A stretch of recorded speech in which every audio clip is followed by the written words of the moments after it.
현지인들이 있어야 되는데 현지인들이 생각보다 쉽지는 않습니다. 제가 우리 직원들 교체되는 거 내가 어느 정도 하다가 이제 멈춰 버렸습니다.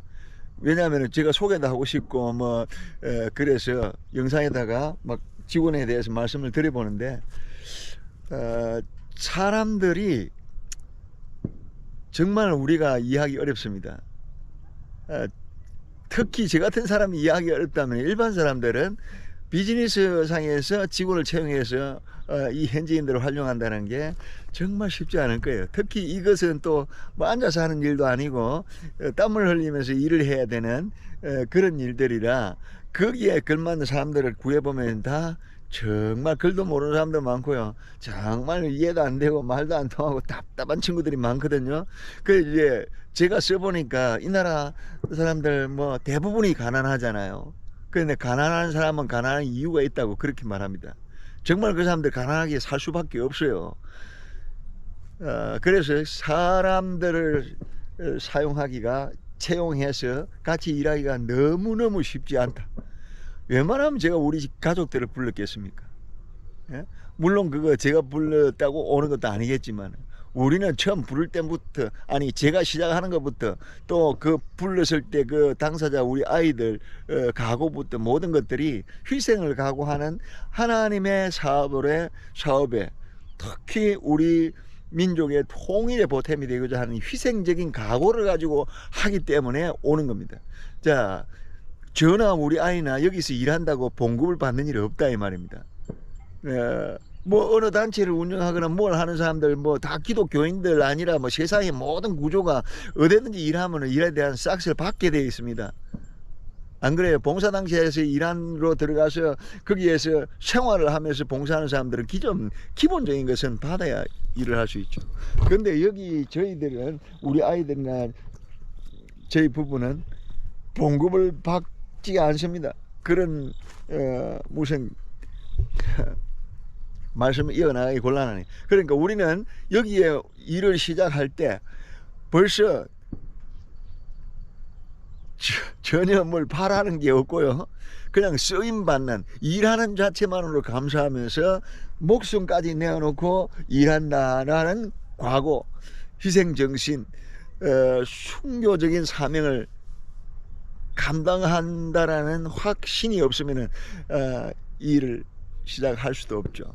물론 내가 한 건 아니고요. 그렇게 이끌어 주시니까 전혀 바람도 없을 뿐더러 천국 소망만 가지고 이 땅에서는 바람이 없이 하나님께 쓰임받는 자체에 감사하면서 하루하루 먹고 사는, 하나님이 공급해 주시지 않으면 전혀 살아갈 수 없는 그런 것을 받아들이면서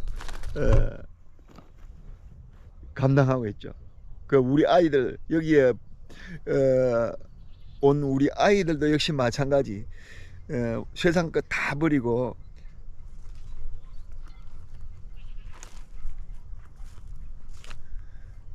받는 걸 뭐 직장이라고 여기까지 나와서 일하는데 뭐 기본은 주겠지, 아이들 교육비라도 주겠지, 뭐 이런 생각 가지고 여기 온 건 아니에요.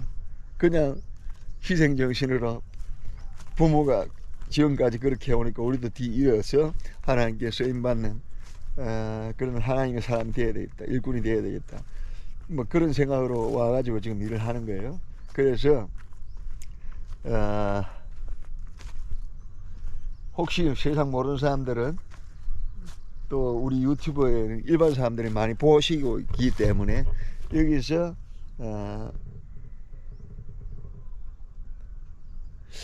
라오스 와서 목장하거나 무슨 사업하려면 저는 하지 말라고 말리겠습니다.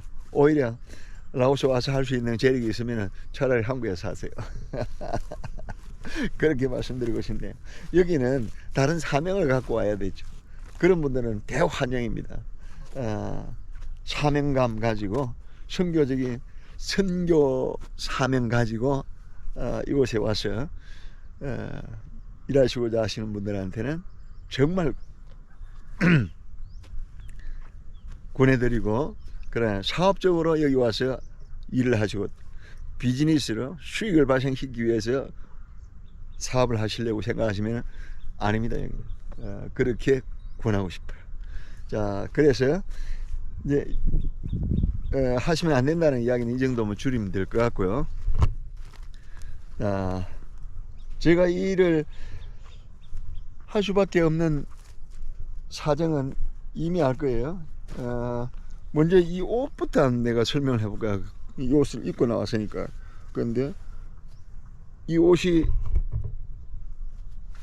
뭐죠? 이게 이 마크를 뭐라 그러네? 나 버블이라 그러는 나 버블이니까 그건 잘 몰라요. 아무튼 이건 너덜너덜합니다. 지금 이 옷을 내가 지금 작업복으로 입고 어떨 때는 뭐 외출복도 입고 그렇습니다.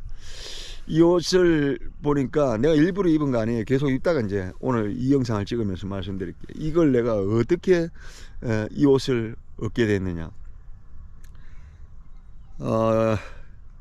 2017년도 3월 13일 날 붙잡혔죠. 제가 불쌍한 분들 도와주려고 현장으로 나갔는데 이미 그분들 먼저 잡혀가 있었고 저하고 연결되어 있는 조선족 집사님을 만나러 나갔는데 그때 이제 그 불쌍한 분들 같이 나오시는 걸로 알고 제가 나갔다가 조선족 집사님께서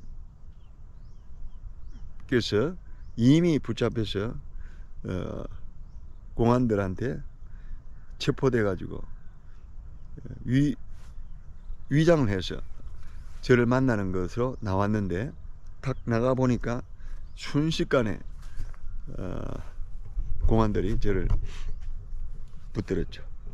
그래가지고 첫 번째 끌려간 데가 연기 시내에서 용정으로 넘어가더라고요. 용정공항국으로 들어갔어요.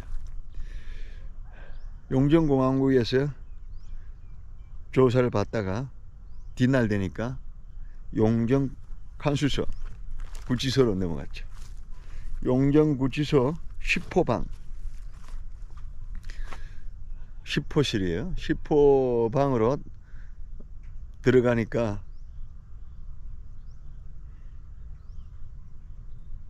그 방에 한국 애들이 3명이나 있었고 조선족들이 2명이나 있었고 우리말이 통하는 아이들이 5명 정도 있었는데 내가 가니까 한국말로 인사를 하더라고요. 그 벌써 내가 들어오는 걸 알고 있더라고요. 그 이제 거기 가니까 제가 그 그때 캠핑카를 타고 있었는데 모든 짐 소지품 이런 거 다 캠핑카 안에 뭐 있죠. 그냥 나는 뭐 맨몸으로 핸드폰 들고 이제 연기 공원 앞에 만나기로 한 장소에 나간 거죠. 그래서 뭐 전혀 뭐가 없잖아요. 그 이제 구치소를 들어가니까 제수복이 있는 게 아니에요. 그 제수들 입는 옷도 없고 그냥 사제 옷을 입고 있고 조끼만 하나 이제 그 제수들한테 조끼를 하나씩 그 옷 위에 사제 옷 위에 입히더라고요. 그래서 저는 이제 입고 간 옷이 딱 한 벌 단벌이니까 옷이 없어가지고 갈아입을 옷도 없죠. 그 이제 그 안에 있던 한국 아이들이 제가 입을 수 있는 옷을 선생님 뭐 준비가 없는데 우선 저희들 거라도 입으라고 준 옷이 바로 이 옷입니다. 그때 이게 용정 칸수소란 말은 우리나라 말로 구치소라는 말입니다. 아직 재판을 받지 않는 미개수들이 있는 용정 구치소 칸수소. 아마 거기는 제 생각에 옛날에 그 건물이 그렇게 외정시대 때부터 있었지 않을까. 일본이 통치할 때부터 있었던 건물 같았어요. 그러다 보면 그 칸수소에 우리 독립운동을 하시던 선조님들이 거기서 감옥생활을 했겠다 이런 생각도 그때 많이 가졌어요. 위치도 그랬고 그 칸수소 위치나 건물 자체나 이런 걸 볼 때 꼭 외정시대 때 있었던 건물이 아닌가 이런 생각이 듭니다. 그곳에 들어갔는데 우리 한국 아이들도 이미 거기에 호장이라고 그래요. 우리나라 같은 방장이라고 그랬죠. 거기는 호실 10호실이니까 10호 호장이에요. 호장, 방장. 이 친구가 한국에 있는데 제주도에였고 덩치가 큰 아이였어요. 그 아이들이 입고 있던 옷을 이제 준 거 제가 가지고 나와서 지금 일해 있고 있습니다. 그때 그 아이들, 지금은 그 아이들이 그때 당시에 제일 실형을 적게 받은 아이가 4년 언도 받았고, 나머지는 보통 8년, 10년, 12년까지 받고 그랬어요.